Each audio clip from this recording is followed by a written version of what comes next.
Hello, everyone, and welcome back to Mr. English Channel, where learning English is easy and fun. I'm Emily. Hello, Emily. Hi, everyone. It is so wonderful to be here today. I am very happy, and I am ready to talk. I am happy too, Paul. You look very energetic today. Did you have a good breakfast? Yes, I did. I had eggs, toast, and a big orange juice. And of course, I had my coffee. Coffee is very important for our podcast. I have my coffee too. It is hot and delicious. That is great. So, Emily, I am very excited about today. What is our topic for this episode? Today is a special episode, Paul.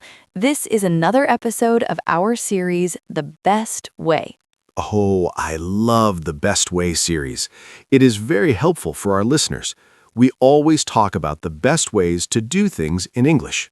Yes, exactly. And today, the topic is the best way to use new words in real life.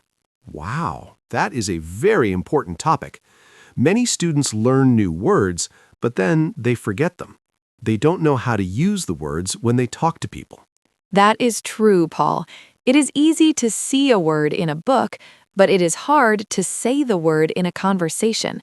We want to help everyone use their English words every day. I am ready to hear your ideas, Emily. But wait, before we start our big chat, we should say something to our friends listening. Oh, yes, good idea, Paul. Everyone, if you like our podcast, please click the like button right now. It is a big help for us. Yes, and please subscribe to Mr. English Channel. When you subscribe, you can see all our new videos and podcasts. And don't forget to share this with your friends. If your friends are learning English, they can learn with us too. Sharing is caring. Yes, it is. Okay, Emily, let's talk about these new words. Why do people forget new words?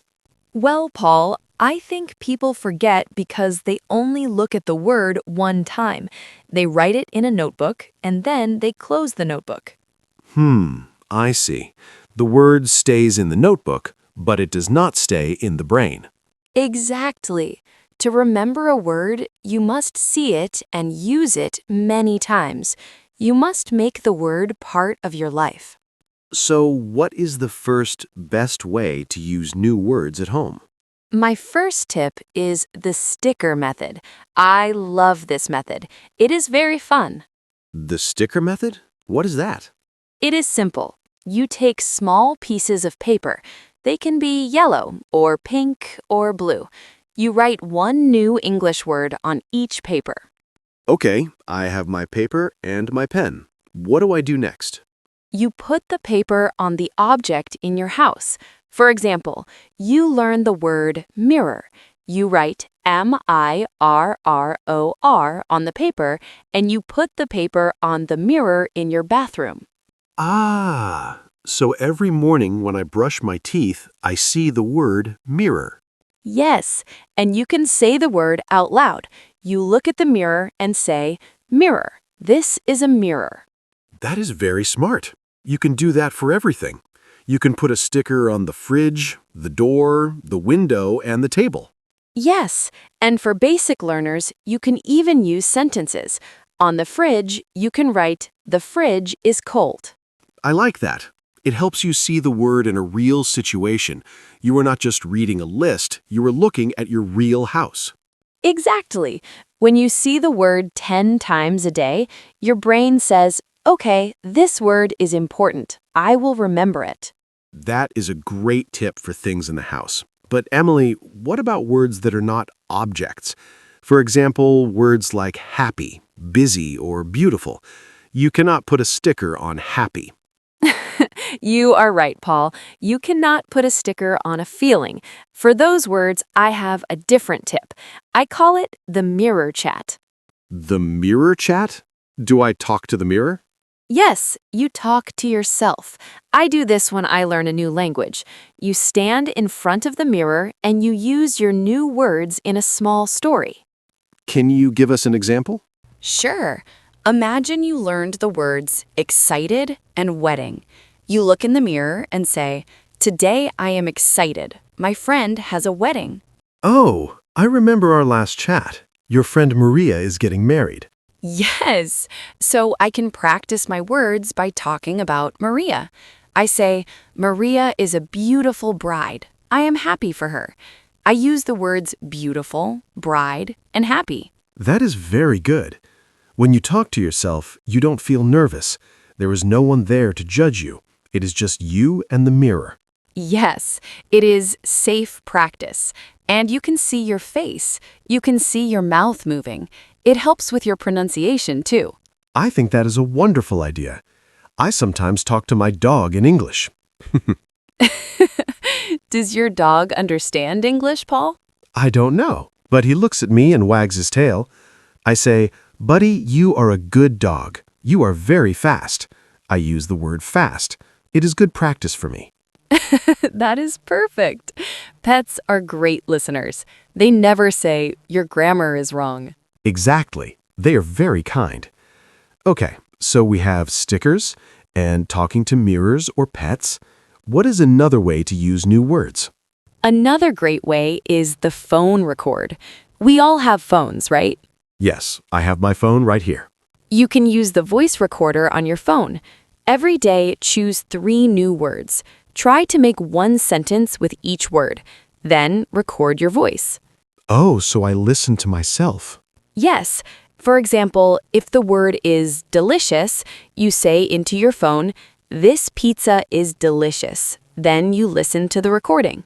Is it helpful to hear my own voice? Very helpful. Sometimes we think we sound one way, but the recording shows us something different. It helps you get better. And you can save the recordings. In 1 month, you can listen to your old recordings and say, wow, my English is much better now. That is very motivating. It's like a diary, but for your voice. Yes, a voice diary. It's a great way to use new words in a sentence because a word alone is not very useful. You need to put it in a sentence to communicate. I agree. Apple is just a word, but I want to eat a red apple is a conversation. Yes, and speaking of conversations, my next tip is about the internet. Paul, do you like social media? I do. I like looking at photos on Instagram and watching videos on YouTube.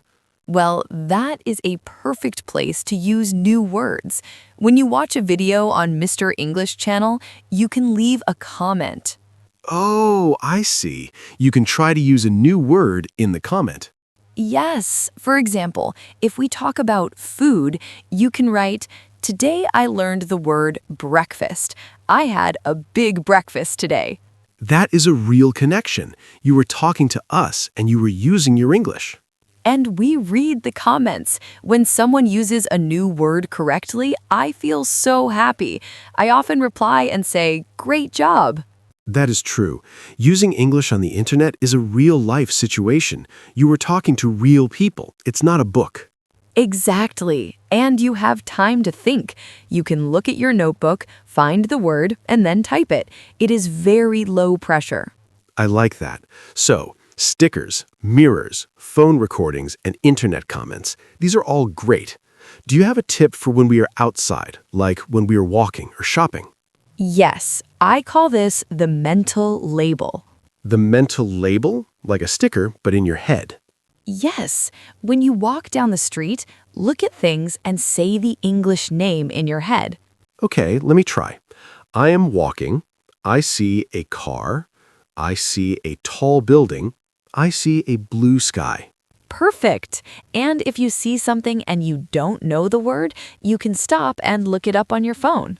Ah, for example, I see a small bird, but I don't know the word bird. I look it up. Now I know. Bird.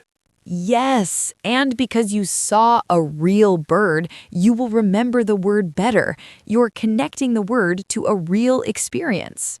That is very powerful. I remember one time I was at the supermarket. I wanted to buy garlic, but I forgot the word. I looked it up on my phone. Now I never forget the word garlic because I remember that moment at the supermarket. That is a great story, Paul. Real life moments are the best teachers. When you need a word to buy food or ask a question, your brain works very hard to remember it. So, maybe we should try to use new words even if we are not sure? Yes, be brave. Like we said in our other episode, communication, not perfection. If you go to a coffee shop and you learned the word milk, try to use it. Say, "Coffee with milk, please." Even if your English is not perfect, the person will understand coffee and milk. Exactly. And when you get your coffee, you feel a small victory. You used a new word in the real world. I love that feeling. It makes me want to learn more. Me too. Now, Paul, I have one more tip. It is about emotions. Emotions? Like sad or happy? Yes, when you learn a new word, try to connect it to a strong memory or a feeling. How do I do that? For example, the word vacation. Don't just think vacation equals holiday. Think about your favorite vacation. Think about the beach, the sun, and the fun you had. Oh, I see. I think about my trip to the beach last year. It was beautiful. Now say the word vacation. You feel happy, right? Yes, I do. That feeling helps the word stay in your memory. You are not just learning a sound, you're learning a feeling. That is a very deep and helpful tip, Emily. Words are not just letters. They are parts of our lives. They really are. Well, Paul, we talked about many things today. I think we should remember our main points for our friends. Yes, let's do a quick recap. It was a very good chat. It was. So we talked about the sticker method for your house. Right, putting labels on the fridge, the door, and the mirror. It helps you see the words every day. And we talked about the mirror chat and talking to pets. And we talked about the mirror chat and talking to pets. Yes, talking to yourself or your dog. It is safe practice, and it helps your mouth get used to English. Then we had the phone record. Using the voice recorder to hear yourself. It is a great way to see how you are getting better. And don't forget the internet. Yes, writing comments on YouTube or social media. It is a real way to talk to people using new words. We also mentioned the mental label when you're outside. Labeling the world in your head while you walk. The car, the sky, the bird. It's very fun. And finally, connecting words to emotions. Yes, thinking about memories and feelings to help the words stick in your brain.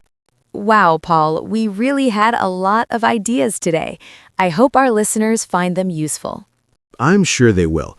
These are easy tips, but they're very strong. You don't need to be an expert to start. You just need a pen, some paper, and a little bit of bravery. Well said, Paul.